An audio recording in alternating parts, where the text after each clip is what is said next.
One of the greatest challenges that nearly every student faces when they write this kind of essay is knowing how and when to use details in their stories. So that's what I want to talk to you guys about today. Here's a passage that sounds a lot like the kind of writing I tend to see in first drafts of college essays. I hit a home run yesterday.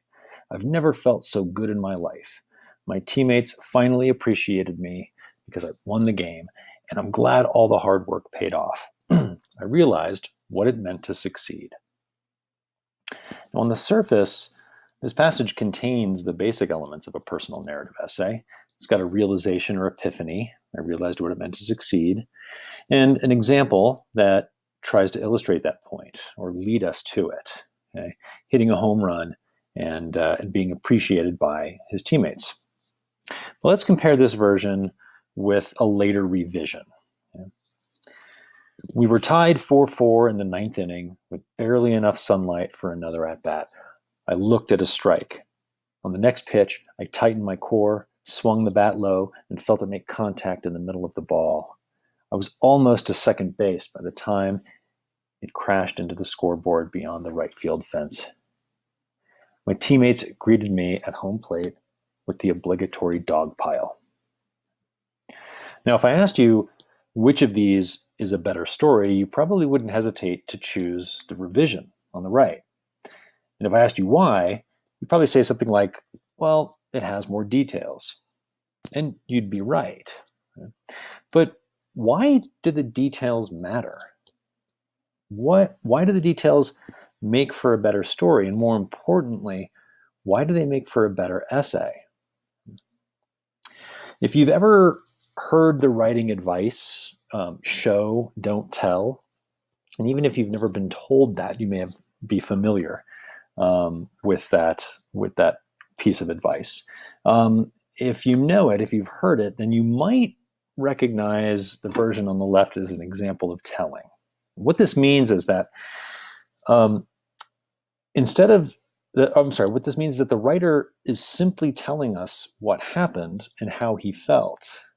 But in the revision over here, he's giving us details about the experience that bring it to life for us as readers and help us better imagine what took place that evening.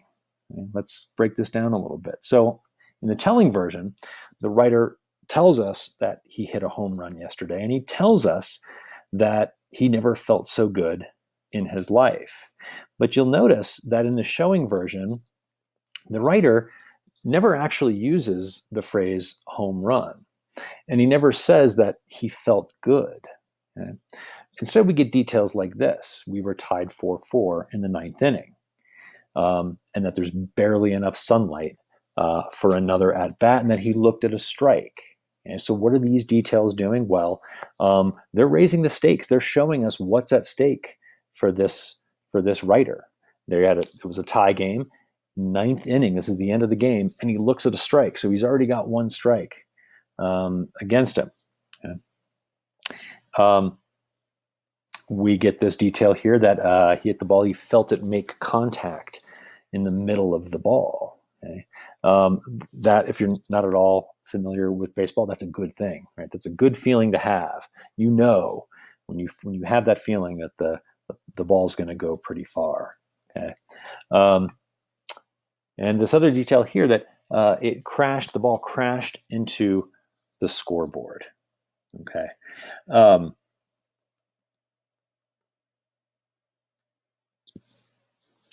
So instead of saying that he hit a home run and that he felt good, he gives us these details here, which do, I think, a much better job of communicating to us that that this was a good thing that happened.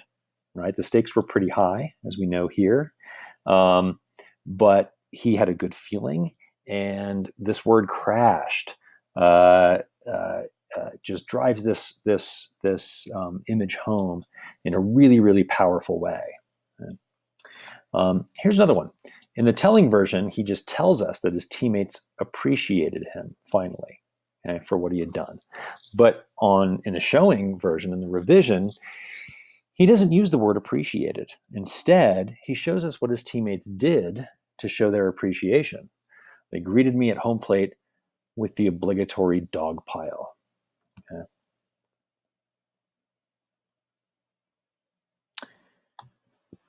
So here's one way of understanding what's happening. When the writer simply tells us what happened, what he's doing is he's conveying his internal experience, how he felt about what happened, right?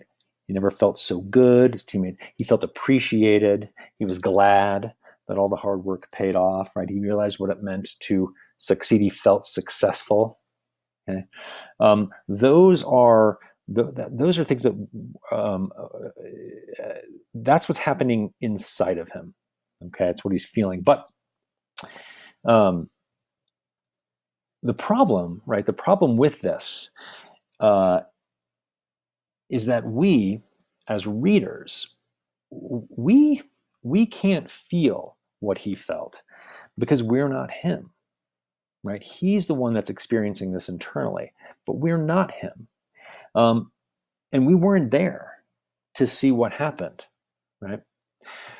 What makes the revision over here so much better is that it focuses instead on the external details of what actually happened that evening at the game, not what he felt.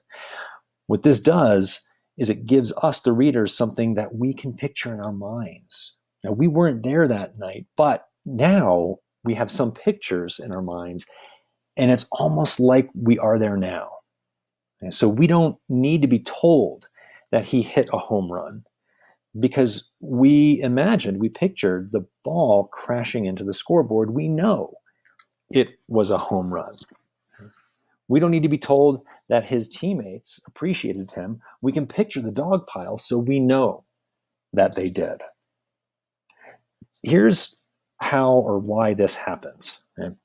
In the first draft, the writer uses mostly what we call abstract words. Okay? Words that just identify qualities, ideas, feelings, often states of mind. Okay, these are things that we can't really picture. They're literally hard to visualize. Now, in the revision, what he does is he tosses out the abstract words, and instead he uses concrete words in their place. Okay? Concrete words are words that identify things that we can know by our five senses, that we can see, we can hear, we can touch, taste, or smell. Okay? And that's the big difference here. So when he says my teammates appreciated me, well, appreciation is an abstract quality. Okay? You can feel appreciated, but what does it look like to be appreciated? And that's a hard question to answer because you can answer it in so many different ways, right?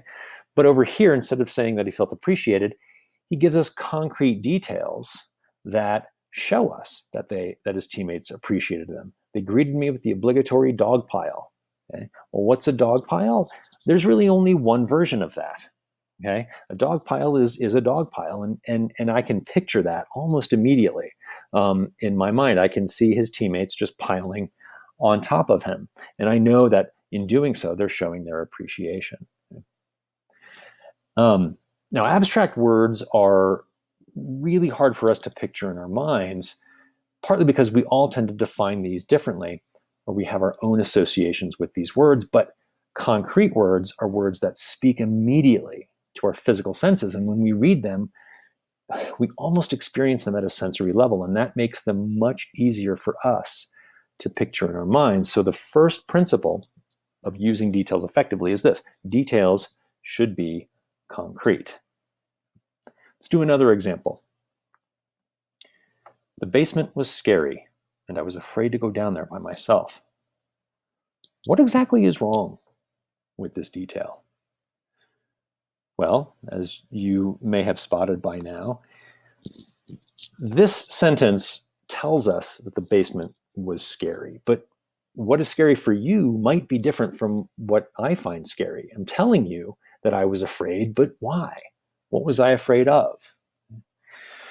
So when I revise this, my goal is going to be to help you, the reader, picture the basement with just enough detail that you can picture it in your mind, so that you know that I felt scared and why I felt scared. Okay? So I might try something like this.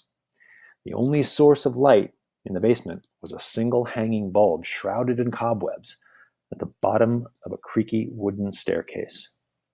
I never went down there by myself. So I don't need to tell you that I was scared, right? The details themselves show that. I don't need to tell you why I never went down there by myself. You can infer from those details that I didn't do it. I never went down there by myself because it's kind of creepy, right? And how do you know it's creepy? Well, I don't say creepy. I don't say scary. Instead, I describe this, the single hanging bulb shrouded in cobwebs. So you can probably picture just one little light bulb, hanging on a chain or hanging by its cord. Maybe it's got like a single pull chain, so I can't even turn the lights on before I go down there, right? And then here's another great concrete detail. This one appeals to the sense of hearing, right? A creaky wooden staircase. So both of these details here kind of combine together, and give you reasons for why I didn't want to go down there by myself. It's kind of a creepy place, right?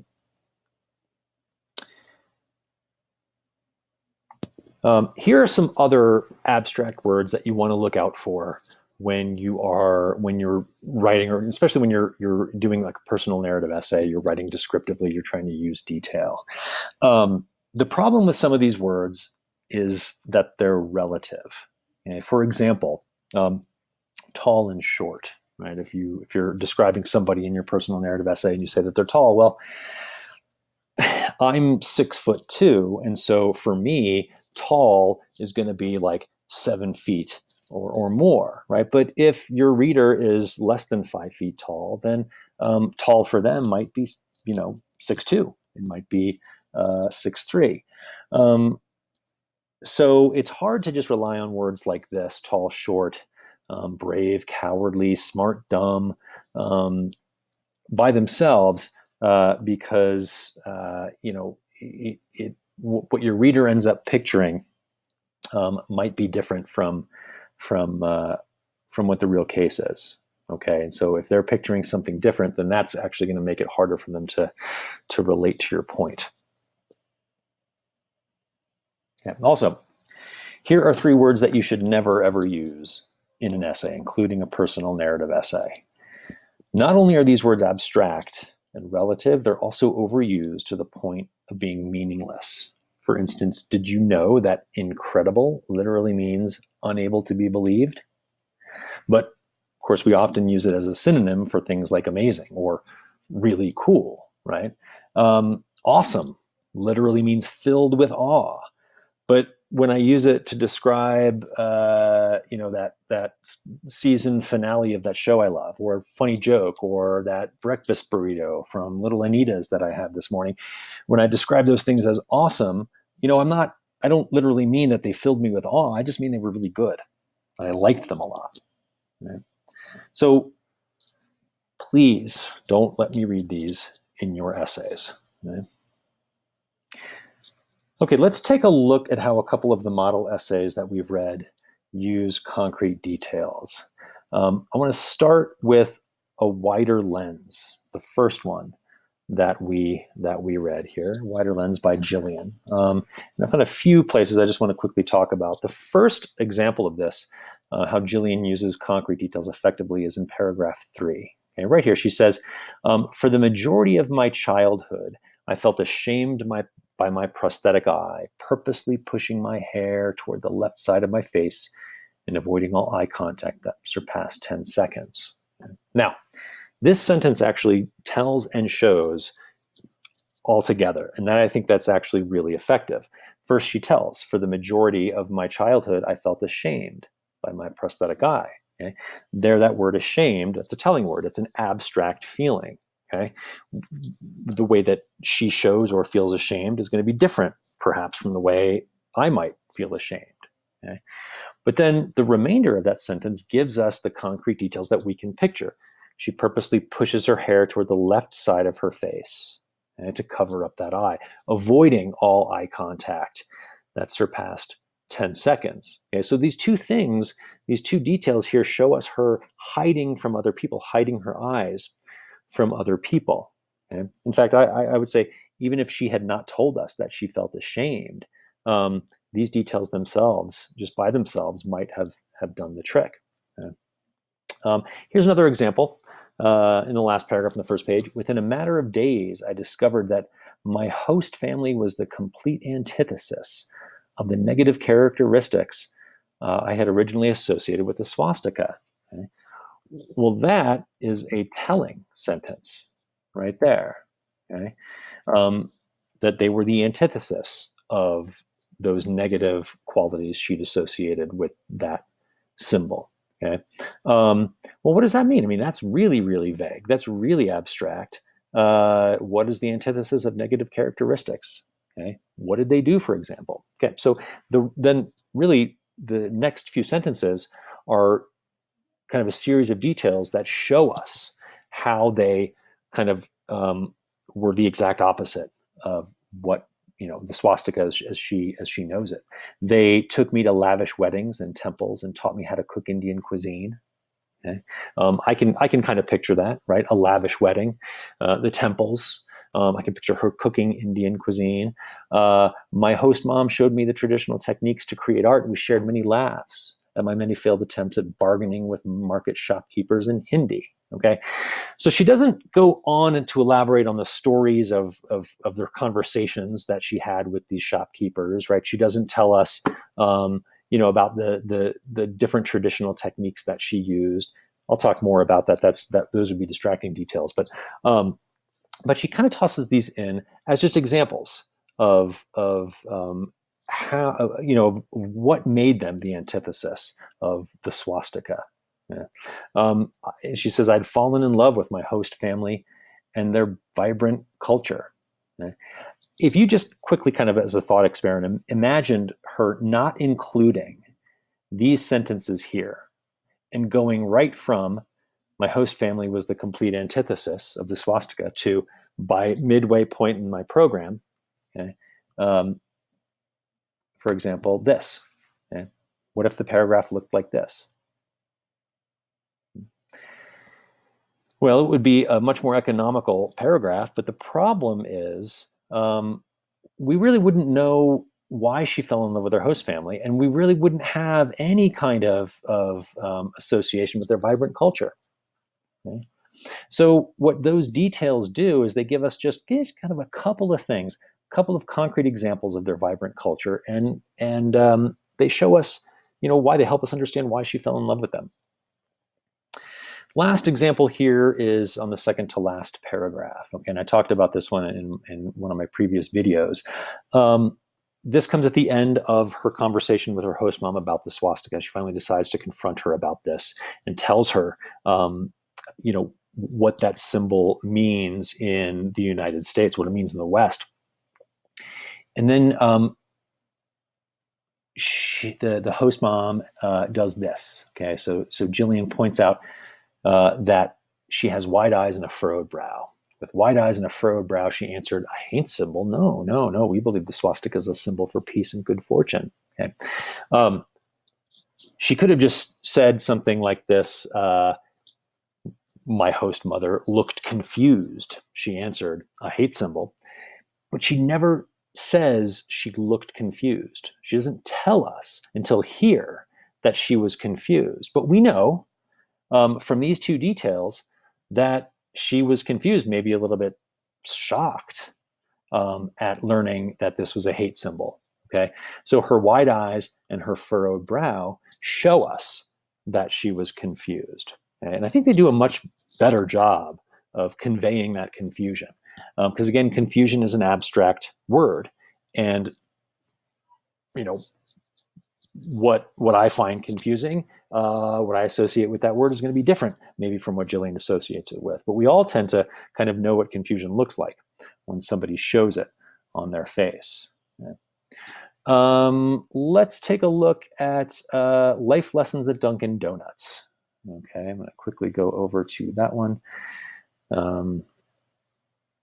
Here we go. Life Lessons in Dunkin' Donuts by RD. Okay.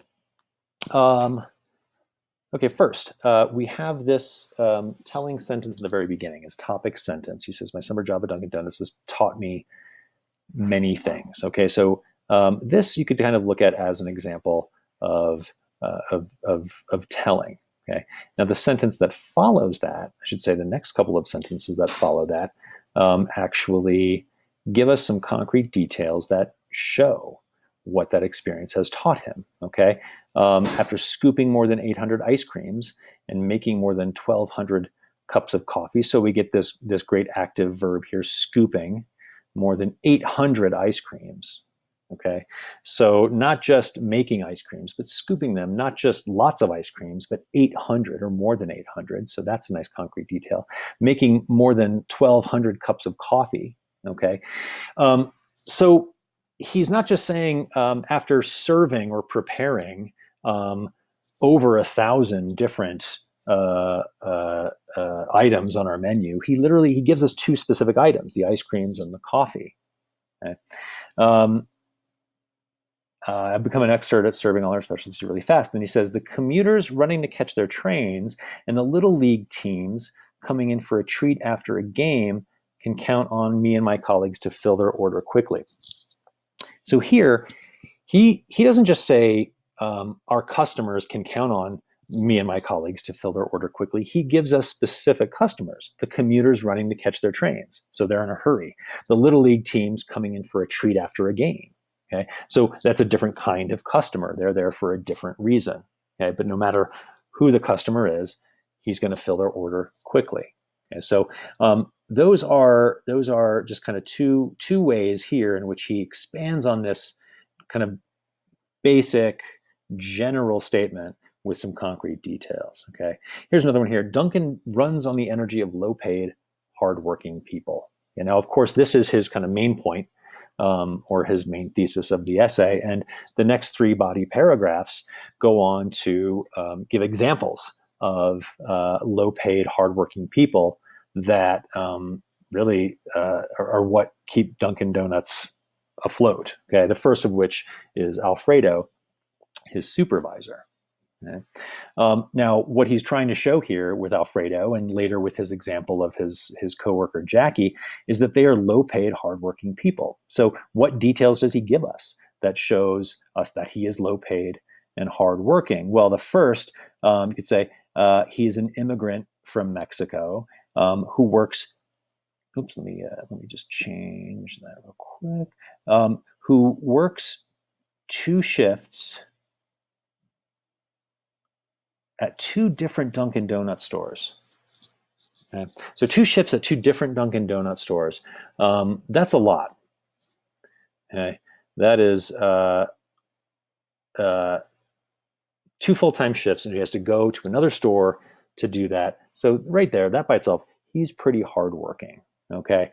And it also means he's low paid if he has to work 2 shifts, right?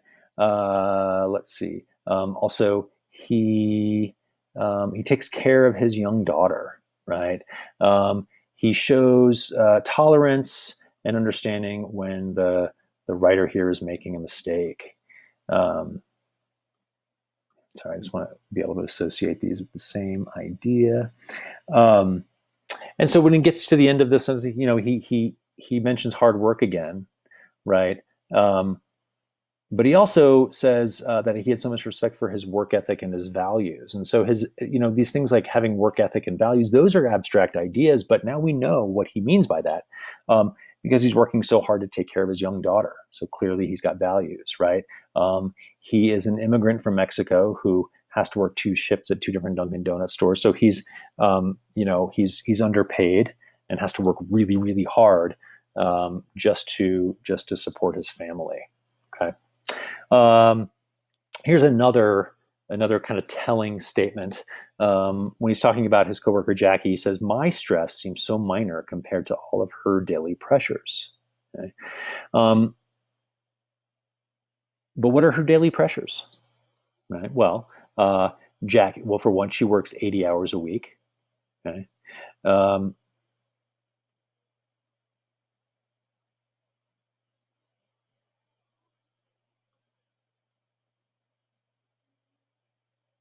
sorry.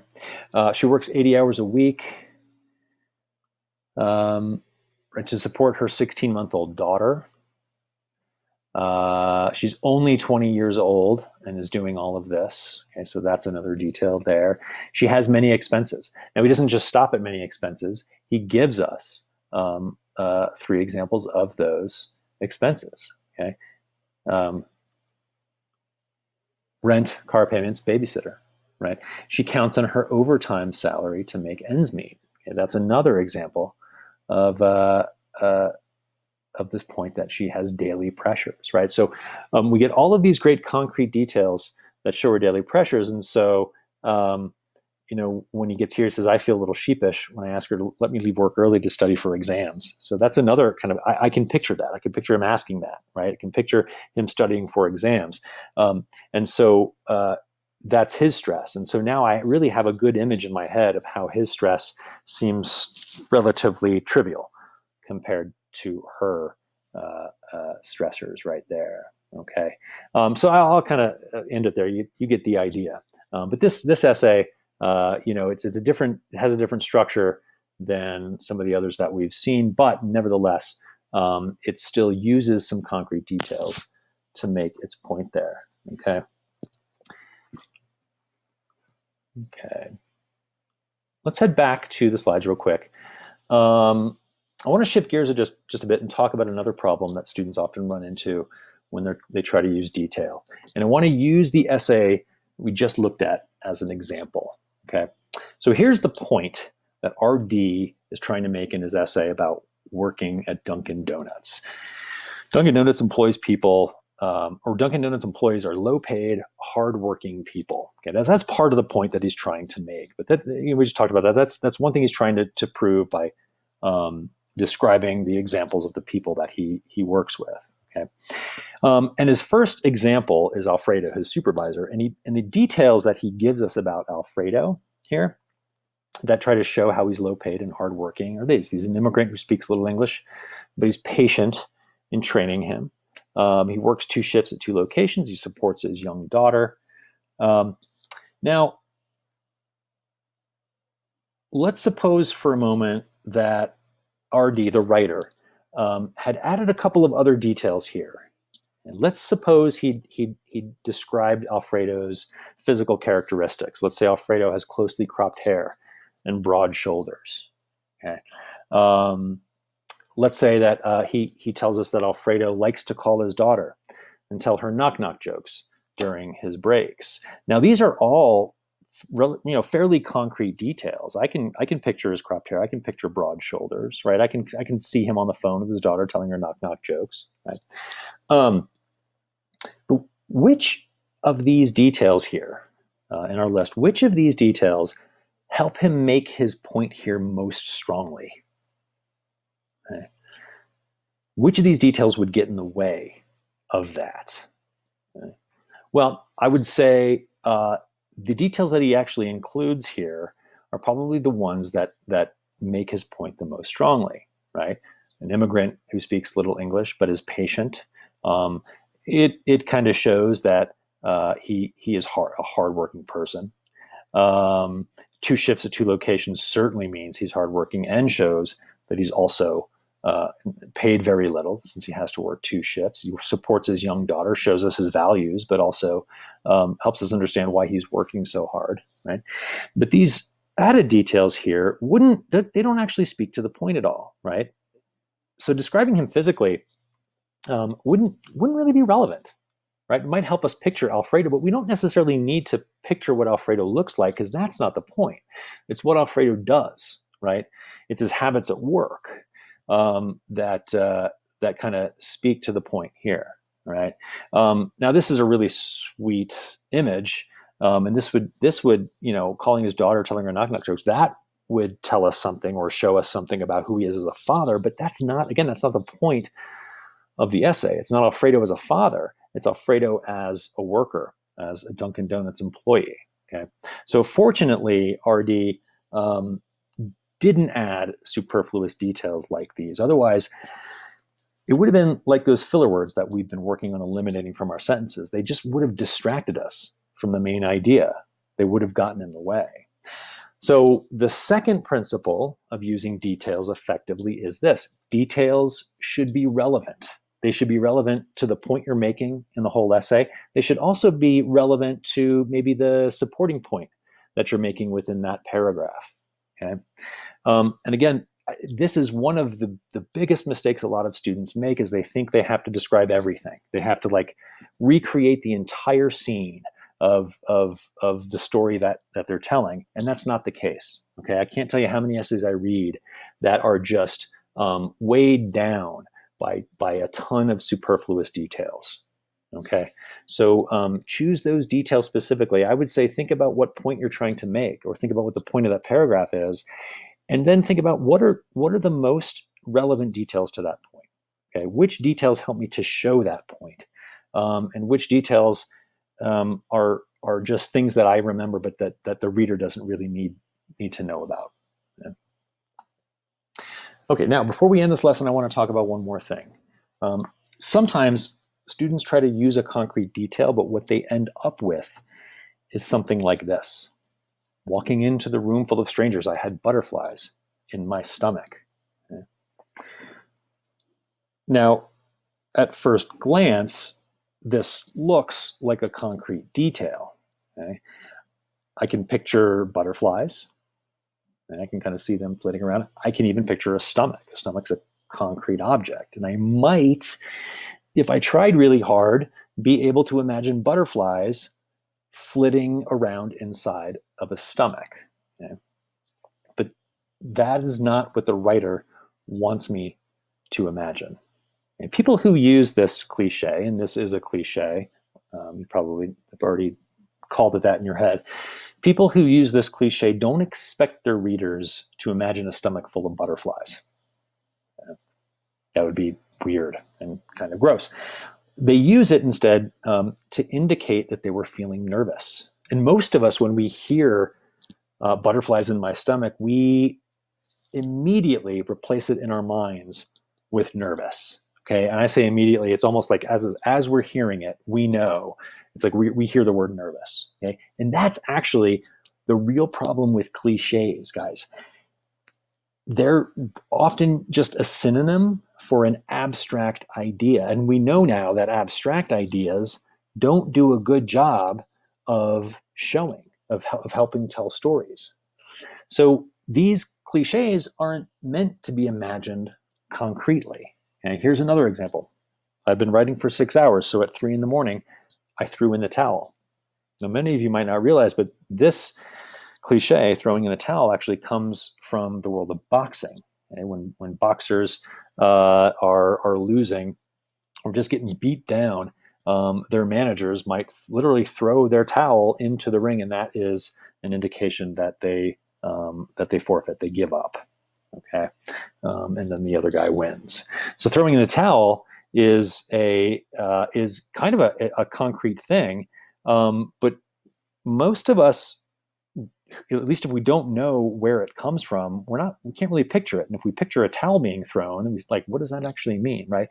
No, we hear this and we replace it in our minds with, I gave up. Okay.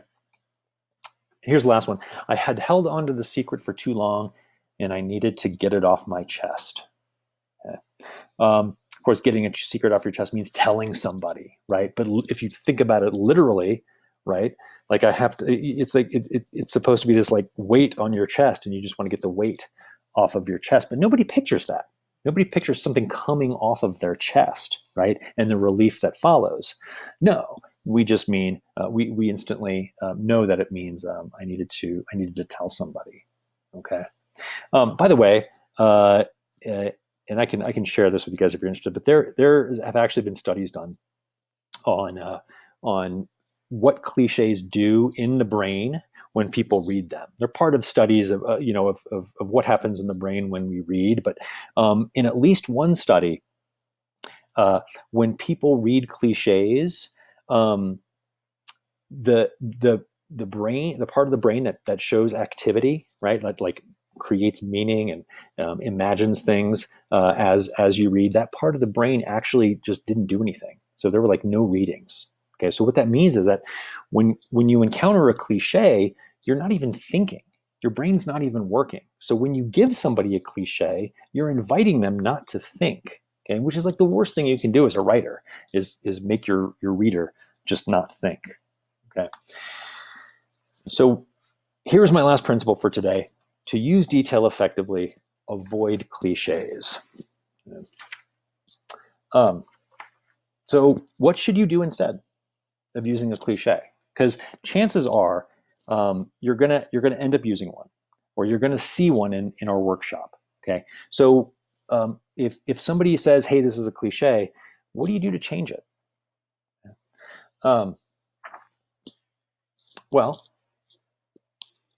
one thing that you could do is you could show. You could use concrete detail.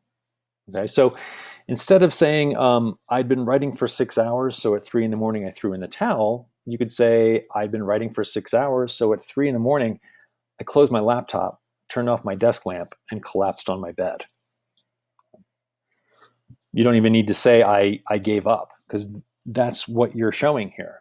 Okay? You just stopped writing. You decided that it was too much, and you went to bed. You collapsed on your bed, no less. Okay, a better word than went to bed. So one thing you might try to do is just give us the actual details of what happened instead of using the cliche. Similarly, you could just speak plainly, right? So if we use get it off my chest to say I needed to tell somebody, then say that. Right? I had held on to the secret for too long, and I needed to tell someone, anyone who was willing to hear it. Okay? That shows the desperation, right? That shows the need for relief from the burden of holding on to the secret. Okay? And it does it in a way that still engages my brain. So here they are, folks, 3 principles for using details effectively. I hope that you found this lesson useful, and I expect that as you write and revise your college essay, now and next year when you're officially applying, I expect that you will apply these guidelines as best as you can. Okay? So that's the end of this lesson. Have a great day, guys.